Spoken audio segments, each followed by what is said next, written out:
Hello sa ating mentoring sa araw na ito. It has something to do with asking blessing. Paano mag-request ng financial blessing kay Lord? So when it talks about blessing, we all know hindi lang pera, but it always has something to do with it.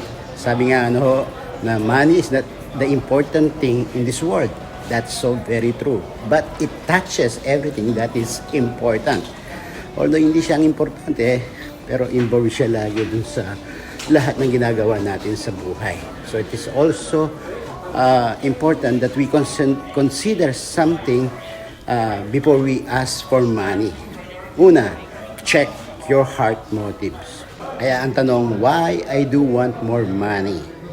If your reason for asking is for finance your own pleasure, huwag kang masyadong aasa. Tatahimik ang kalangitan para sa iyo dahil pansarili lamang. Ito'y nakasulat sa James 4:3. When your motive is right, it makes you humble, more responsible to your resources, and avoid being drawn to your success. Number 2, check heart, is make a covenant promise with God how you will honor Him before He bless you. Make a covenant promise with God how you will honor Him before He bless you. Remember Hannah, she gave him a son, He will give him back to you or to God. And all the rest of his life, sabi nga niya. Determine in advance how you will gonna bless God. It is good when you make promise because it build up credibility and show faithfulness. Yung ibang sabi, ayokong mangako kung hindi ko rin magagawa. That's a lame excuses.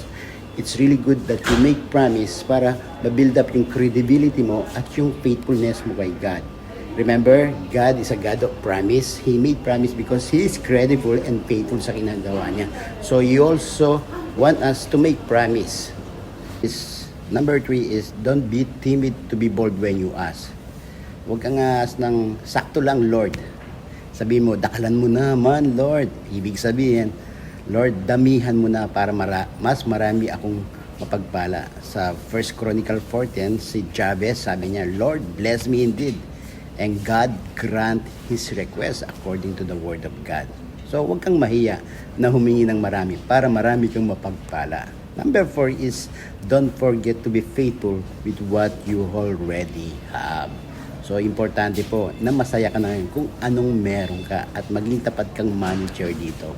Ang sabi ng Luke chapter 16:10, if you're faithful with a little, you will be faithful in plenty. So if you are not faithful with 1,000 that you have right now, how can you be faithful with 1 million? So that's so normal po yan. So ang hinihingi ng Panginoon sa atin ay yung maging faithful tayo and content at the same time sa tinatangkilik natin.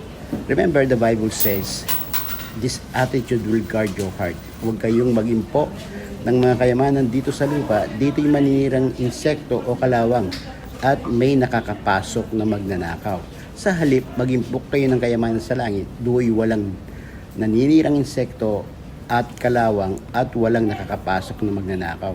Sapagkat, ito po yung importante dito, sapagkat kung nasaan o naroon ang iyong kayamanan, naroon din ang iyong puso. So it's a question of the heart. So you will guard your heart sa anumang katakawan, sa anumang mababantay mo ang puso mo kapag ikaw ay nag-iipok sa mga kayamanang panlangit or ang iyong focus ay mga bagay na kagustuhan ng Lord sa buhay mo. God bless you all.